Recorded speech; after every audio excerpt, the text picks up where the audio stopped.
मेरे प्यारे साथियों, वाहिगुरु जी का खालसा, वाहिगुरु जी की फतेह। आज हम धन साहेब श्री गुरु अर्जन देव जी महाराज की पावन वाणी श्री सुखमनी साहेब जी की 20वीं अष्टपदी की 8वीं पौड़ी अर्थात आखिरी पौड़ी की विचार करेंगे। इसके साथ ही 20वीं अष्टपदी की विचार संपूर्ण होगी। आओ हम चित्त वृत्तियों को एकाग्र करके गुरु महाराज हमें क्या फरमान कर रहे हैं, हम इसका चिंतन करें, श्रवण करें। पौड़ी इस प्रकार से आरंभ है। सर्व बैकुंठ मुकत मोक्ष पाए। हर प्रकार का जो बैकुंठ है, सर्व बैकुंठ, जितने भी बैकुंठ है परमात्मा के पास, वो हर प्रकार का जो बैकुंठ है, स्वर्ग है, मुकत मोक्ष पाए।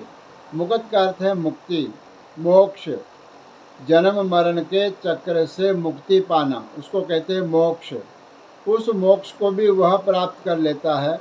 और जितने स्वर्ग है, स्वर्गों का जो सुख है, उन सुखों को भी वह प्राप्त कर लेता है। कौन? एक निमक हर के गुण गाए। जो व्यक्ति, जो बंदा, जो जिज्ञासु, जो गुरुमुख एक निमक, निमक कहते हैं बहुत थोड़े समय को।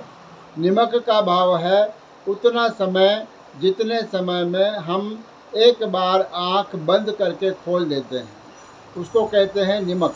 पलक का झपकना, इसको जितना समय लगता है उसको कहते हैं निमक मात्र। उस निमक मात्र भी परमात्मा का अगर हमने नाम जप लिया, परमात्मा का हमने चिंतन कर लिया, हर के गुण गाए, हरे परमात्मा के गुणों का गायन किया, तो हर प्रकार का सुख, हर प्रकार का स्वर्ग, हर प्रकार का वैकुंठ और हर प्रकार की जो मुक्ति है, मोक्ष है, वह प्राप्त हो जाता है। अनेक राज भोग बढ़ियाई। अनेक प्रकार के राजों को, अनेक प्रकार के अलग अलग प्रकार के सुखों को वह भोगता है और वडियाई, और वडियाई का भी वह पात्र बन जाता है।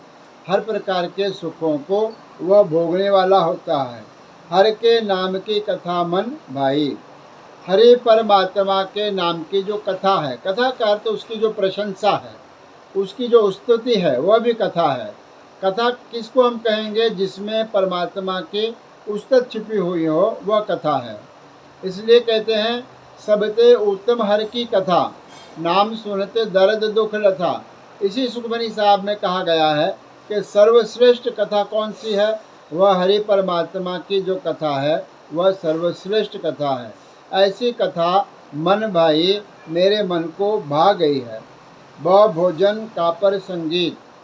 फिर उसको क्या प्राप्त होता है? बहु भोजन, अलग अलग प्रकार के भोजन, जिसको हम कहते हैं 36 पदार्थ, 56 भोग, वो उसको प्राप्त होते हैं। कापर संगीत, कापर का अर्थ है अलग अलग प्रकार के वस्त्र, कीमती वस्त्र, बेशकीमती वस्त्र, रेशमी वस्त्र, उसको प्राप्त होते हैं। और संगीत, वह संगीत का, नाद का आनंद लेता है। संगीत के अलग अलग धुनों का और अलग अलग वाद्यों का वह आनंद लेता है, जो प्रभु के गुणों को गायन करता है।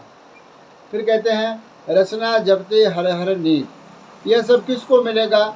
जिसकी रचना, जिसकी जुबान हमेशा हर हर अर्थात वाहिगुरु वाहिगुरु का जाप करती है, ओमकार का जाप करती है, जो भी शब्द आप ले लो उसका जाप करती है, उसको ये सारे पदार्थ मिल जाते हैं। नित का अर्थ है नित्य ही, रोज़ जो परमात्मा का नाम जपता है, जाप करता है। फिर कहते हैं भले सो करणी शोभा धनवंत। उसकी करनी भी भली हो जाती है, फिर उससे कोई बुरा काम नहीं होता।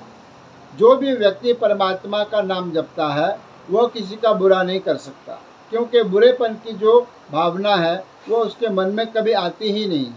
इसीलिए वह हमेशा सबका भला सोचता है। भली सो करनी, भला कर्म करता है।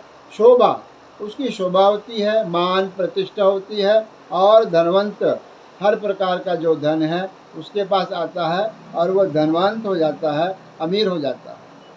फिर कहते हैं हृदय बसे पूरन गुरुमंत्र। किसके? जिसके हृदय में वह पूर्ण गुरु का जो मंत्र है, उपदेश है, वह बस जावे। हृदय बसे मन के अंदर बस जावे पूर्ण गुरुमंत्र। पूर्ण गुरु का जो गुरु मंत्र है या उपदेश है उसके हृदय में बस जाता है। साध संग प्रभ देहो निवास। फिर इसमें एक बेनती है, फिर इसमें एक अरदास है। वह अरदास क्या है कि मेरा जो मन है, मेरा जो निवास है वह साध संग में हो जाए, मेरा मन साध संग में लग जाए। देहो निवास, उसमें मुझे निवास बख्शो। कहाँ निवास बख्शो? किसी महल में नहीं, साध संग में मेरा निवास हो। साध संग के अंदर मेरी वृत्ति लग जाए, मेरा शरीर भी सत्संग में हो और मेरा मन भी सत्संग में हो। फिर अंतिम पंक्ति में कहते हैं सर्व सुख नानक परगास। हर प्रकार का जो सुख है उसको प्राप्त होता है। नानक, गुरु नानक देव जी महाराज के नाम की मोहर ला करके पंचम पातशाह महाराज कथन करते हैं परगास। फिर उसके अंदर नाम का प्रकाश होता है, सिमरन का प्रकाश होता है और 84 लाख जोनियों से उसका बंधन कट जाता है और वह वैकुंठ में निवास करता है। इस प्रकार से 20वीं अष्टपदी के 8वीं पौड़ी के विचार हमने सुनी है और इसके साथ ही 20वीं अष्टपदी के विचार यहाँ पर संपूर्ण होती है। आने वाले समय में हम 21वीं अष्टपदी को आरंभ करेंगे। इसी प्रकार आप लगातार निरंतर सुनते रहें, श्रवण करते रहें। इस चैनल को सब्सक्राइब करें, शेयर करें ताकि सुखमनी साहिब जी का पावन विचार घर घर तक पहुंच सके। आज इतना ही, धन्यवाद।